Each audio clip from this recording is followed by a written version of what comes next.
चलिए दोस्तों देखिए, जो एसी धारा हम लोग पढ़ रहे हैं उसका जो नेक्स्ट सेशन है, तो आज हमको पढ़ना है कि एसी में हानियां क्या क्या होती हैं। यानी कि अगर डीसी के मुकाबले देखा जाए तो एसी में क्या क्या हानियां हो सकती हैं उसके बारे में देखिए। सबसे पहले जो दिया है आपका, एसी का बैटरी चार्जिंग में इस्तेमाल नहीं किया जा सकता। देखिए हम लोग जो अगर बैटरी की बात की जाए, बैटरी चार्जिंग की, तो अगर लेड एसिड बैटरी की बात की जाए तो उसमें होता क्या है भाई, उसमें होता ये है कि उसका जो वोल्टेज होता है भाई ना, बहुत कम होता है। उसका जो वोल्टेज होता है लगभग, अगर देखा जाए डिस्चार्जिंग के केस में, डिस्चार्जिंग के केस में क्या होता है भाई, लगभग 1.8 वोल्ट तक होता है ना। तो इसका जो वोल्टेज होता है एसी का, वो लगभग कितना होता है, 11 kV। उसके बाद आपका अगर मिनिमम देखी जाए तो सबसे कम जो होता है 220 वोल्ट, यही होता है। तो देखेंगे अगर इससे तुलना करेंगे तो काफ़ी डिफरेंसेज है कि नहीं। तो इसका मतलब ये है कि एसी का इस्तेमाल बैटरी चार्जिंग में नहीं कर सकते आप, ठीक है, पहला पॉइंट। दूसरा पॉइंट क्या दिया गया है आपका, एसी सिंगल फेज मोटरों में सेल्फ स्टार्टर नहीं होती है ना। सिंगल फेज अगर आप अभी मशीन नहीं पढ़े होंगे, लेकिन अगर बात करें हम आपसे, तो एक आपकी रनिंग बाइंडिंग होती है। एक कौन सी बाइंडिंग होती है आपकी, रनिंग बाइंडिंग होती है, और एक आपकी क्या होती है, स्टार्टिंग बाइंडिंग होती है। तो बेसिकली होता क्या है, आपका यहाँ पे रोटर होता है ना, यहाँ पे रोटर होता है, ठीक। तो हम लोग क्या करते हैं, इसको स्टार्टिंग करने के लिए अलग से एक कैपेसिटर के माध्यम से स्टार्टिंग बाइंडिंग लगा दिया जाता है। होता क्या है, इसका जो टार्क होता है भाई, वो होता है IR, यानी रनिंग बाइंडिंग का जो धारा होती है उसको, फिर उसके बाद स्टार्टिंग यानी IS इंटू cos फाई होता है। cos फाई जो होता है आपका, इन दोनों के मध्य जो फेज डिफरेंसेस उत्पन्न कर देता है।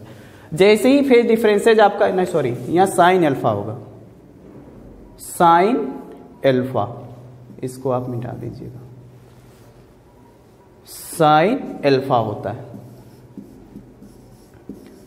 अब जो ये अल्फा होता है ना, वो मतलब आपकी जो स्टार्टिंग बाइंडिंग है और रनिंग बाइंडिंग के बीच में कितना एंगल बन रहा है, उनकी वजह से जो आपका टार्क उत्पन्न होता है, टार्क उत्पन्न होने की वजह से इस पे एक इधर का फोर्स लग जाएगा, एक इधर लग जाएगा, और आपकी मोटर क्या हो जाएगी, रोटेट कर जाएगी। तो इसका मतलब ये है कि एसी जो सिंगल फेज मोटर होता है उसमें सेल्फ स्टार्टर का इस्तेमाल किया जाता है उसको स्टार्ट करने के लिए, ठीक है। अगला क्या है, अगला है आपका कि इसमें एसी सप्लाई में देखे होंगे कि उसमें लीकेज का खतरा बहुत ज़्यादा होता है, यानी लीकेज करंट का खतरा बहुत ज़्यादा होता है। लीकेज करंट मतलब जो अनावश्यक धारा होती है।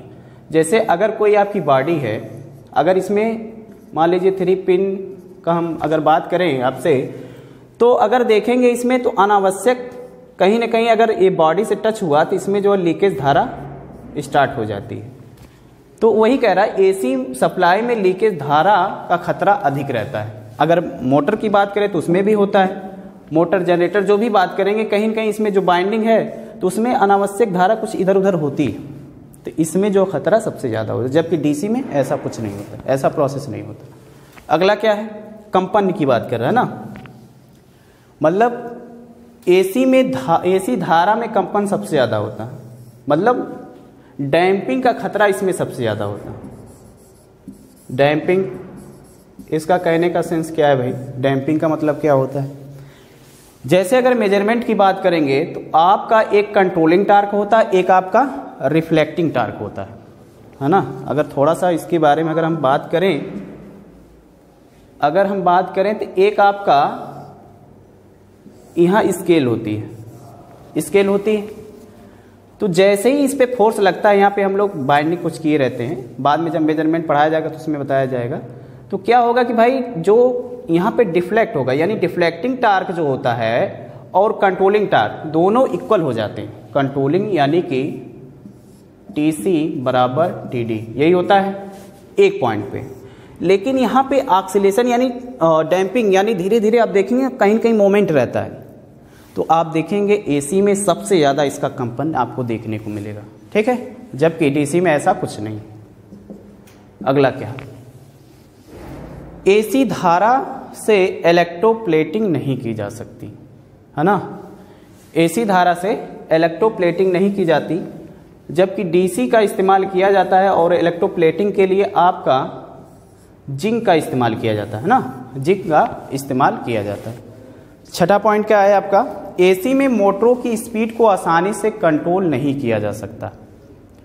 अगर हम बात करें डीसी मोटर की, तो डीसी मोटर में क्या होता है भाई, अगर इसके टार्क यही दिया है ना, एसी मोटरों में स्पीड को आसानी से कंट्रोल नहीं किया जा सकता। होता क्या है कि अगर स्पीड की बात करेंगे तो एनएस बराबर होता है एसी में 120 इंटू एफ बाई कितना होता है, पी होता है, यही ना, यही होता है ना भाई। तो फ्रीक्वेंसी तो आपकी कांस्टेंट होती है ना, फ्रीक्वेंसी आपकी कांस्टेंट होती है, लेकिन जो पोल होता है आपका, जो पोल होता है उसी को बैरी करवा के हम लोग क्या करते हैं, स्पीड को मेंटेन करते हैं। लेकिन इतना आसान नहीं है कि आपको पोल चेंज करके जो इसकी स्पीड को कंट्रोल कर ले, इतना मतलब इतना आसानी से आप इसको नहीं कर सकते। इसीलिए कह रहा कि एसी में मोटरों की स्पीड को आसानी से कंट्रोल नहीं किया जा सकता। ठीक है, चलिए अगला देखिए। ये तो रहे डिसएडवांटेज किसके, एसी के, यानी अल्टरनेटिव करंट के। चलिएगा अगला क्या है इसमें, अगला यानी समाप्त है। चलिए कुछ पार्ट हम लोग देख लेते हैं। कुछ पार्ट इसमें जैसे होते हैं आपका, इसमें स्लाइड बनी नहीं लेकिन हम बता दे रहे हैं आपको।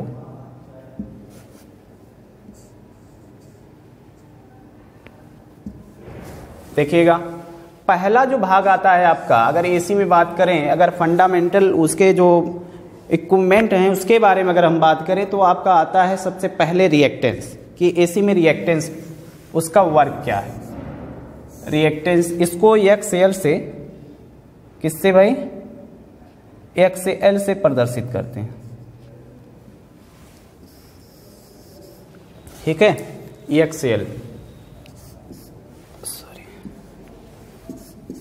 एक्सएल से प्रदर्शित। ये होता क्या है, ये आपका हिंदी में इसको बोलते हैं प्रतिघात।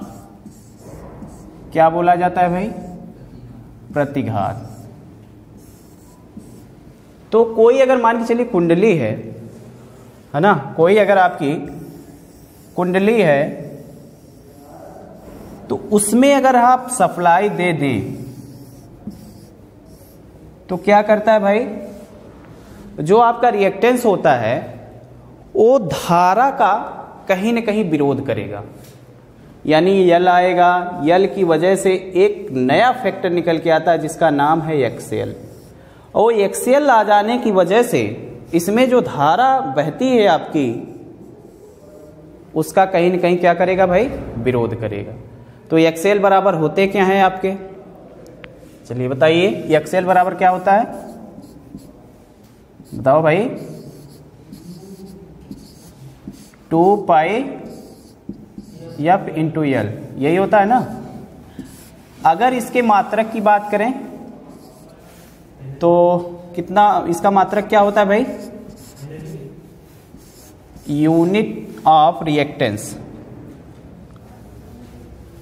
अगर रिएक्टेंस की बात करें तो इसका मात्रक क्या होता है, यूनिट ऑफ रिएक्टेंस या एक्सएल।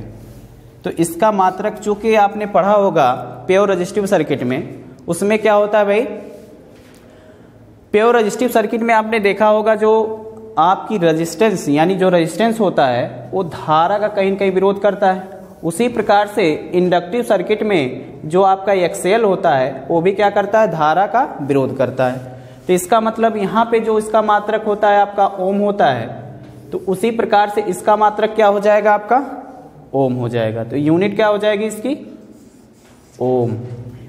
इसकी यूनिट क्या हो जाएगी भाई, ओम हो जाएगी। ठीक है, और एक्सएल को, इसको अगर मॉडिफाई करके लिखना चाहें तो एक्सएल बराबर आपका ओमेगा इंटू यल भी होता है, इसको आप नोट कर लीजिएगा। ठीक है, चलिए अगला फैक्टर इसमें आता है आपका, अगला फैक्टर EXC।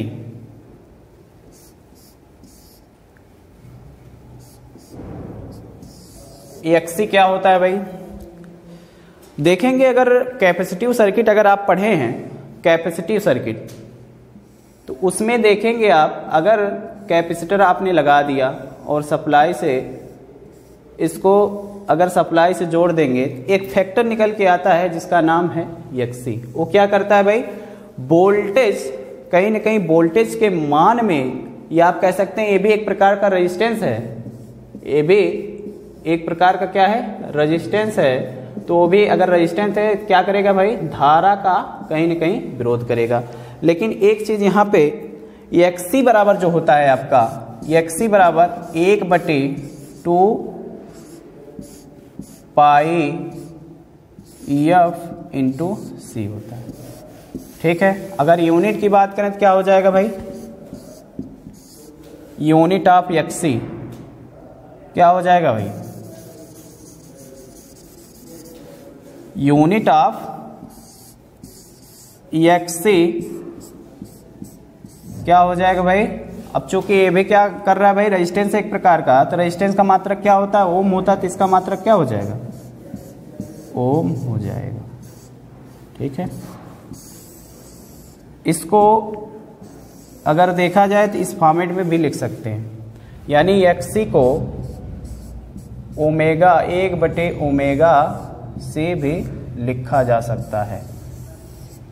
ठीक है, चलिए आज के लिए इतना ही रहने देते हैं, फिर आगे देखा जाएगा। बहुत बहुत धन्यवाद।